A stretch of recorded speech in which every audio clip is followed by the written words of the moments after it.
उमेश पाल की हत्या के नामजद आरोपी माफिया अतीक अहमद और उसके भाई अशरफ को मौत के घाट उतारा जा चुका है। उमेश पाल का परिवार आज इस हत्याकांड के बाद पहली बार मीडिया के सामने आया हुआ है। उमेश पाल जी की पत्नी जयापाल जी हमारे साथ हैं, हम उनसे बात कर लेते हैं और जानने की कोशिश करते हैं। बताइए, परिवार जो है लगातार ये मांग कर रहा था, ये गुहार लगा रहा था कि अतीक और अशरफ को भी वही सजा मिलना चाहिए, उनका वही अंजाम होना चाहिए जिस तरीके से उन्होंने बेरहमी के साथ उमेश पाल जी को मौत के घाट उतारा था। क्या कहना है इस पर? देखिए, मैं यही कहूँगी कि जिस तरह से जैसे कहते नहीं, जैसी करनी वैसी भरनी, जिसने जैसा किया वैसा भरा। गुंडा था और गुंडे ने ही आके मारा था। तो मेरे समझ से ये ठीक कार्रवाई हुई भी है, उचित था। मतलब जिसने जैसा किया उसको वैसा अंजाम भुगतना पड़ा। जी बिल्कुल, गुंडा था और गुंडे ने ही आके मारा। आज जो है मेरे पति की हत्यारों जो हत्या हुई है, उसमें जो है मेरे साथ संदीप निषाद राघवेन थे। तो वो जो है उनके परिवार के सदस्य हैं, तो वो सब भी कहीं ना कहीं इस चीज़ों से घटित हुए हैं, तो उनके दिमाग में भी बना हुआ है आज। और वो भी सोच रहे होंगे कि हाँ बताओ, इस तरह से मैंने बेकसूर मारे गए और गुंडा था, उसने आके इस तरह से काम किया। आज उनके परिवार को कोई पूछने नहीं गया, कोई रोने नहीं गया, ना हाल चाल पूछने गया, ना ही मेरे साथ ही ऐसा कुछ हुआ कि कोई आ करके मुझसे पूछे कि हाँ आपके साथ क्या हुआ। मेरे बच्चे हैं छोटे छोटे, मेरे बच्चे स्कूल नहीं जा पा रहे हैं इस घटना के चलते हुए। जिस समय 24 तारीख के बाद से आज मेरे बच्चे स्कूल तक नहीं जा पा रहे हैं। तो जो घटना हुई है, ये वही चीज़ें हैं कि गुंडा ने था, गुंडे ने ही मारा उसको बस। क्या लगता है कि उमेश पाल जी की जो हत्या हुई थी उसका बदला पूरा हुआ, इंसाफ मिला परिवार वालों को या अभी बाकी है, अधूरा इंसाफ है? नहीं, अभी अधूरा इंसाफ है। इंसाफ अभी पूरा जब होगा, जब साहिस्ता सामने आएंगी, अपने आप को शूटर पकड़े जाएंगे, तो इससे अपने आप को सरेंडर कर दें या फिर पकड़े जाएं, तो कार्रवाई समझ में आती है कि ख़त्म होती है। नहीं तो तब तक ये कहीं ना कहीं अपने आप को आतंक का रूप दे रही है और आतंक कर सकती है, इसका पूरा भरोसा है। मतलब कहा जा सकता है कि शाइस्ता परवीन का गिरफ्तार ना होना एक तरफ पुलिस प्रशासन के सामने चुनौती है, तो दूसरी तरफ आप लोगों के मन में भी तमाम शंकाएं हैं, डर भी हैं शाइस्ता परवीन के गिरफ्तारी नहीं होने तक। जी बिल्कुल है, क्योंकि शाइस्ता आज की नहीं थी। अतीक अहमद का साम्राज्य वही चला रही थी।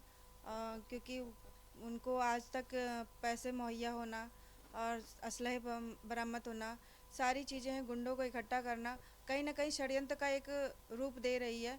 और ये सभी के दिमाग में बना हुआ है कि कहीं ना कहीं शाइस्ता इस तरह के काम को अंजाम ना दे, कोई कड़ी यानी आतंक का कोई आतंक का बड़ा रूप ना दे। मतलब उसकी गिरफ्तारी नहीं होने तक खतरा बरकरार है आप लोगों पर? जी बिल्कुल, पूरा विश्वास है कि ये आतंक का रूप दे सकती है। अच्छा, 3 शूटर भी अभी तक नहीं पकड़े गए हैं, साबिर हुए और इसके साथ साथ गुड्डू मुस्लिम और अरमान।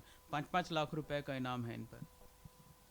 जी, कहीं न कहीं है तो शाइस्ता के साथ ही ये उम, मिलते जुलते रहे होंगे और उस रूपरेखा को जन्म दे रहे होंगे कि कहीं आतंक को बहुत बढ़ावा दे रहे हैं, कि हाँ इसी वजह से जो है वो सामने नहीं आ रहे हैं।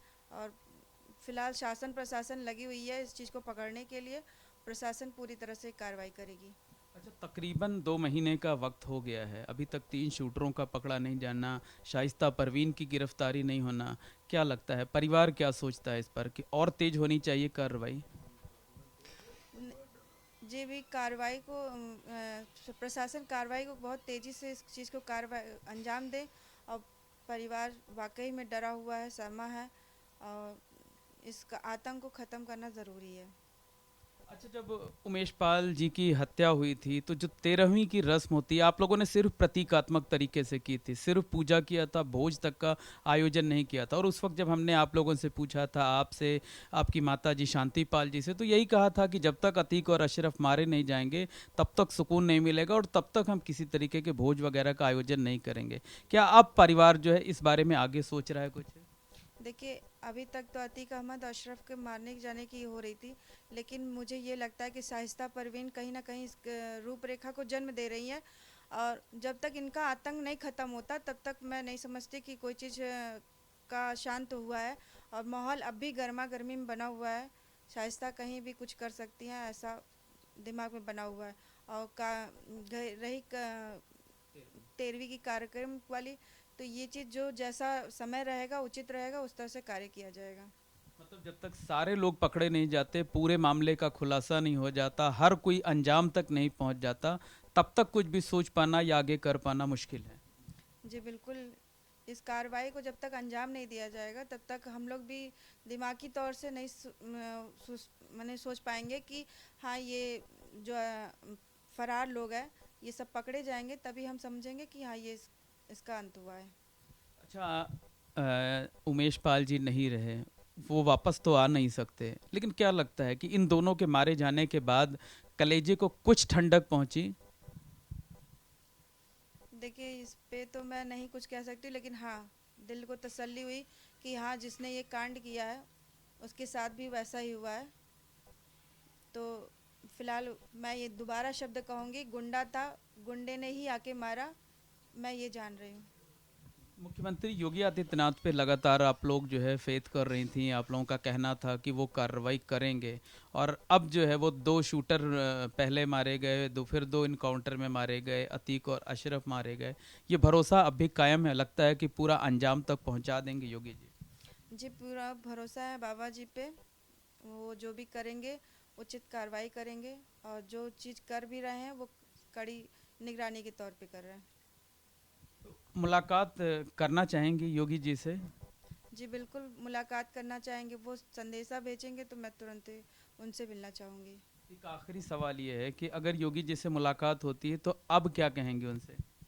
मैं उनसे जाकर ही जो भी चीज़ व्यथा होगी अपनी व्यथा को बताऊंगी।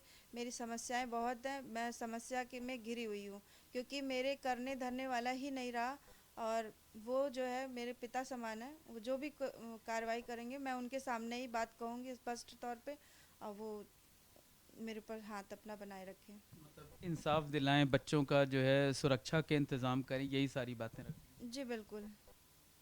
तो बिल्कुल, ये थी जयापाल जी, जो कि जिनका कहना है कि अतीक और अशरफ ने जो किया उसका अंजाम उनको भुगतना पड़ा। कलेजे को कुछ ठंडक मिली है, लेकिन असली राहत तब मिलेगी, सुकून तब मिलेगा जब इस गैंग के उमेश पाल को, हत्या को अंजाम देने वाले सारे लोग पकड़े जाएंगे या फिर मारे जाएंगे। कैमरामैन अनुराग द्विवेदी के साथ मोहम्मद मोइन, एबीपी नेटवर्क, प्रयागराज।